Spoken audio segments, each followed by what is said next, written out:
Vi har försökt Jacqueline. 13 mot Kindle klocka. Tack för det. Hur själv själv Dustin Jack?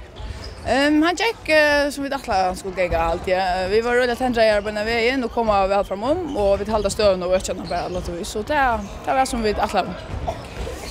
Tills vinna kvantus för vi i FM-ströjen och hetsarna först av Mongol. Är det gott?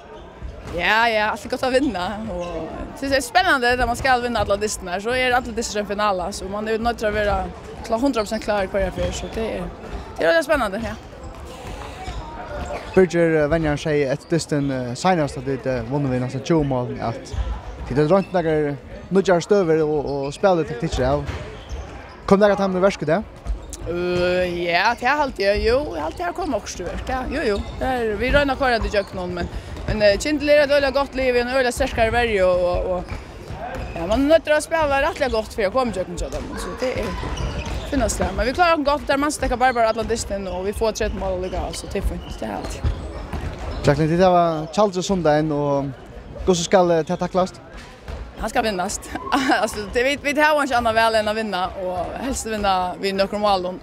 Så vi färra in till uppgången alltså rättliga uppsättare och klarar. Det är det. En affär till Luke för Signon och gå ett i FM. Tack för det.